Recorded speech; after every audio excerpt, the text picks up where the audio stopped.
৬৬ million বছর আগে মাত্র ২৪ ঘন্টার মধ্যে পৃথিবীর ৭৫ ভাগ প্রজাতি চিরতরে মুছে গিয়েছিল। কিন্তু সেদিন ঠিক কি ঘটেছিল? সেই দিনটা কেমন ছিল? সকাল হয়েছিল, পাখি ডেকেছিল, ডাইনোসররা খেয়েছিল, ঘুরেছিল, আর তারপর বিজ্ঞানীরা এখন এতটাই নিশ্চিত যে সেই দিনটার প্রতিটা ঘন্টার বর্ণনা দেওয়া সম্ভব, এবং সেই বর্ণনা এতটাই ভয়ঙ্কর যে শুনলে গায়ে কাঁটা দিয়ে উঠবে। আজকের এই ভিডিওতে আমরা সেই শেষ ২৪ ঘন্টার প্রতিটা মুহূর্ত দেখব ঘড়ির কাঁটা ধরে। আচ্ছা, একটু ভাবুন তো, আপনি এমন একটা দিনের কথা শুনেছেন কি যেদিন সকালে সবকিছু ঠিকঠাক ছিল আর বিকেলের মধ্যে পুরো পৃথিবী বদলে গেল? আমরা সবাই জানি ডাইনোসর বিলুপ্ত হয়ে গেছে, কিন্তু কিভাবে, কতটা কষ্টে, কতটা দ্রুত?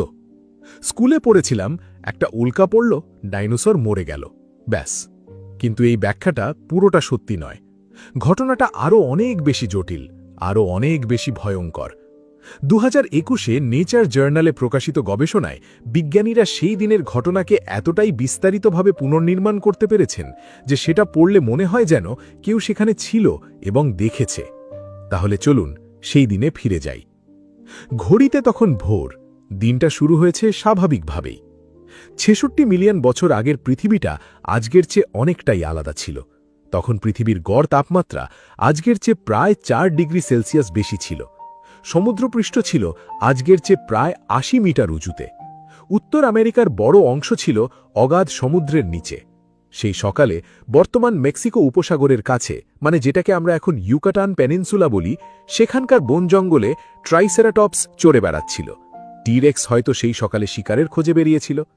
বিজ্ঞানীরা হিসেব করে দেখেছেন সেই সময় পৃথিবীতে ডাইনোসরের মোট প্রজাতির সংখ্যা ছিল প্রায় ৭০০রও বেশি। শুধু উত্তর আমেরিকাতেই ছিল কমপক্ষে ৪০ প্রজাতি। কিন্তু সেই সকালের মাত্র কয়েক ঘন্টা পরেই সব শেষ হয়ে যাবে। মহাকাশ থেকে একটি গ্রহাণু ধেয়ে আসছিল পৃথিবীর দিকে। এর ব্যাস ছিল প্রায় ১২ কিলোমিটার, এভারেস্টের উচ্চতার চেয়েও বেশি। এটি ছিল একটি পাথুরে গ্রহাণু, যার গতিবেগ ছিল ঘণ্টায় প্রায় ৭২,০০০ কিলোমিটার। তুলনার জন্য বলি, একটি বুলেটের গতিবেগ থেকে এটি প্রায় ২০ গুণ বেশি দ্রুত ছিল। এটি পৃথিবীর বায়ুমণ্ডলে প্রবেশ করতে সময় লেগেছিল মাত্র কয়েক সেকেন্ড, এবং সেই মুহূর্তে বায়ুমণ্ডল ঘর্ষণে এত তাপ উৎপন্ন হয়েছিল যে পুরো আকাশটা আগুনের মতো জ্বলে উঠেছিল।